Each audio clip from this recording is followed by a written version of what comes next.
एक बार बादशाह अकबर को पान की तलब हुई। उन्होंने अपने एक खास पान वाले को पान लाने के लिए कहा। उसने पान बनाकर बादशाह को दे दिया। बादशाह ने चुपचाप पान खाया और उस पान वाले को अगले दिन आधा किलो चूना दरबार में लेकर आने को कहा। वह नहीं जानता था कि बादशाह ने उसे ऐसा क्यों कहा। वह चुपचाप चूना लेने बाजार चला गया।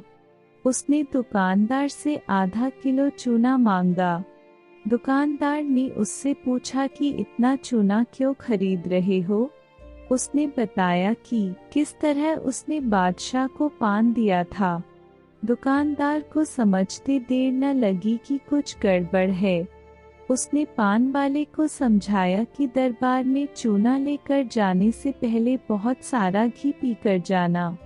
उसने सलाह मानकर वैसा ही किया और दरबार में जाने से पहले खूब सारा घी पी लिया।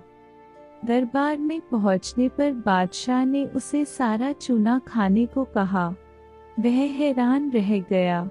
उसे उम्मीद न थी कि बादशाह ने उसे चूना इसलिए मंगवाया था, लेकिन वह तो इसके लिए तैयार था, इसलिए उसने सारा चूना खा लिया। इसके बावजूद उसे कुछ नहीं हुआ तो बादशाह ने उससे कारण जानना चाहा। उसने अपनी और दुकानदार की बातचीत के बारे में बादशाह को बता दिया। अब बादशाह उस व्यक्ति से मिलने को उतावले हो रहे थे जिसने उनके मन की बात को पहले ही जान लिया था। बादशाह ने हुक्म दिया कि उस दुकानदार को अगले दिन दरबार में हाजिर किया जाए। अगले दिन उस दुकानदार को दरबार में लाया गया। बादशाह ने उससे पूछा कि वह उनके मन की बात को कैसे समझ गया। तब दुकानदार ने कहा, हुजूर, जब यह आदमी मेरे पास चूना खरीदने आया था तो मैंने इससे पूछा कि इतने चूने का क्या करोगे। मुझे इसने बताया कि इसने आपको पान बनाकर खिलाया और फिर आपने उसे चूना लाने का हुक्म दिया।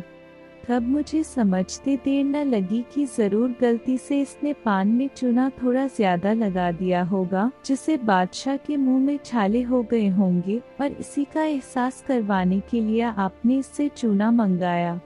मैंने इसे सलाह दी कि दरबार में जाने से पहले घी पीकर जाना, जिससे अगर तुम्हें चूना खाना भी पड़े तो उसका असर कम हो जाएगा। यह दुकानदार और कोई नहीं बीरबल ही थे। अगर ये वीडियो थोड़ी सी भी अच्छी लगे तो प्लीज़ वीडियो को लाइक कीजिए और चैनल को सब्सक्राइब कर दीजिए। Thank you.